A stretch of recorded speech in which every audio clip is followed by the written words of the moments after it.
Hello friends, स्वागत है आप सबका एक नई वीडियो पे।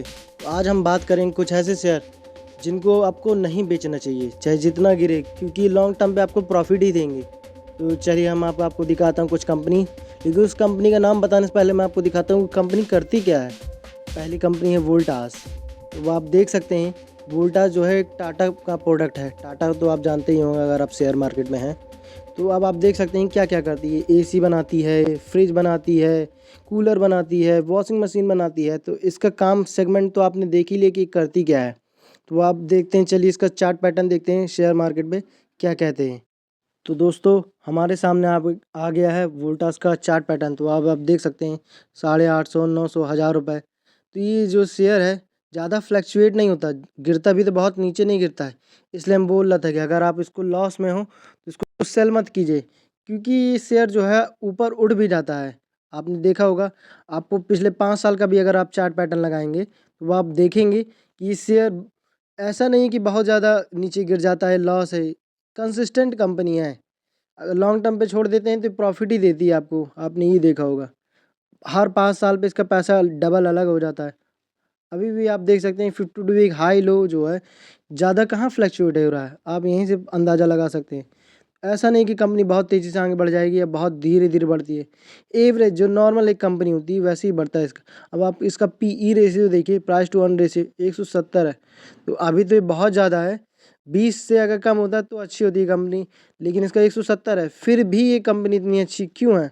क्योंकि आप इसमें देख सकते हैं डिविडेंड यील्ड भी बहुत कम होने के बावजूद भी ये कंपनी, अगर आप लॉस पे हैं तब भी इस कंपनी को मत बेचिएगा, क्योंकि लॉन्ग टर्म पे ये कंपनी आपको प्रॉफिट ही देगी। अब क्यों ऐसा कह रहे हैं? क्योंकि आप इसका RSI इंडिकेटर देखिए 53 है। 30 से 70 के बीच में होना चाहिए। तो अभी 53 पे है, मतलब 70 के बाद शेयर गिरना स्टार्ट होगा करता है। अभी भी कंपनी जो है 1000 रुपये होने के बावजूद भी अभी आगे अभी और बढ़ेगी, अभी कम नहीं हो रही है।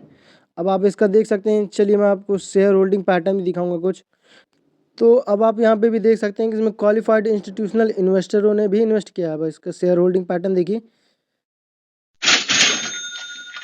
तो ये कंपनी जो है एक डिमांड बेस्ड कंपनी है। गर्मी जैसे आती है तो एसी कूलर ये सब की डिमांड बढ़ जाती है, तो उस टाइम पे जो इनके जो सेल्स होती है बहुत ज़्यादा आगे निकल जाया करती है। लेकिन ऐसा नहीं कि ठंडियों में इसकी डिमांड कम हो जाती है, क्योंकि इसके प्रोडक्ट जो सेक्टर हैं बहुत सारी चीज़ें बनाती है ना, तो इसको वो लोग मैनेज कर लेते हैं। साल भर का जो इनका होता है चार्ट जब आप देखेंगे सब चीज़, तो इनका प्रॉफिट ही में रहती है ये कंपनी। और आपको पता है आगे लोग एसी की डिमांड और आगे बढ़नी ही है, कम नहीं होनी। तो फ्यूचर में भी इसका जो है अच्छा ही रहता है। तो दोस्तों, अगली कंपनी है डिविस लैब। अब आप इसमें देख सकते हैं कि 1 मंथ का मैंने चार्ट पैटर्न लगाया तो अभी गिर रही है। लेकिन अब आप इसमें 5 साल का देखेंगे तो 5 साल में आपका पैसा डबल ही कर देती है। तो अब आप देख सकते हैं कि ये ऐसी कोई लॉस मेकिंग कंपनी नहीं है कि आप इसको लॉस में निकाल दें, बेच दें। लेकिन हाँ, जब इसमें गिरता है तो अच्छी खासी पिटाई हो जाती है। अब आप देखिए यहाँ पे 5000 की थी और 2800 तक ला के गिर गई, 27 तक। तो ये ऐसी कंपनी नहीं है, फिर भी लॉन्ग टर्म पे आपको प्रॉफिट देगी। लॉन्ग टर्म पे छोड़ दीजिए, आपको ये कंपनी प्रॉफिट ही देगी। तो हाँ, अभी भी इस टाइम पे अगर आप लॉस पे हैं तो लॉस पे मत बेचिए। अब आप देख सकते हैं लार्ज कैप की कंपनी है। तो अगला शेयर है HDFC बैंक।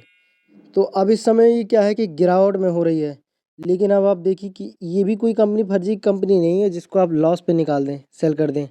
अब आप इसको देखते हैं, पिछले 5 साल का चार्ट पैटर्न देखिए तो 39%, जो कि कम है। लेकिन ये ऐसी कंपनी नहीं कि आप इसको लॉस में बेच दें। हाँ, और दूसरी बात ये है कि इस समय इसकी न्यूज़ ये आ रही है कि LIC का जो स्टेक होल्डिंग है इसमें 9% से ज़्यादा हो जाएगी। इसका मतलब अभी जैसे 4% इसका इन्वेस्टमेंट है HDFC पे LIC का, तो सरकार ने, गवर्नमेंट ने क्या बोल दिया है कि 9% तक LIC जो है अपना इन्वेस्टमेंट HDFC में कर सकती है। तो अब आप देखेंगे कि शॉर्ट टर्म पे ये अभी प्रॉफिट होने लगेगा ये कंपनी। दोस्तों, अगली कंपनी है जुबिलेंट फूड वर्क। तो ये करती क्या है? ये एक पेरेंट कंपनी है। आपने डोमिनोज का नाम सुना होगा ना, डोमिनोज की ये पेरेंट कंपनी है। मतलब ये फूड से रिलेटेड सेक्टर पे है और FMCG सेक्टर पे ही आती है। और अब आप देख सकते हैं कि इसका 1 मंथ का मैंने चार्ट पैटर्न लगाया है तो 506। तो अभी तो ये लॉस पे दिखा रही है, लेकिन लॉन्ग टर्म पे ये कंपनी प्रॉफिट में रहेगी। देखिए आप पिछले 5 साल का। तो ये मैं जो कंपनी बता रहे हैं फंडामेंटल स्ट्रॉन्ग स्टॉक है। इतनी ज़्यादा वॉलेटाइल नहीं कि आपका पैसा 10 गुना 15 गुना कर दे। लेकिन हाँ, ये ऐसी कंपनीज़ हैं जो एवरेज कंपनीज़ हैं, जिसको आप लॉस पे मत बेचिए। ये हमेशा लॉन्ग टर्म पे प्रॉफिट ही देती हैं। तो वह ऐसी कंपनी है जुबिलेंट फूड।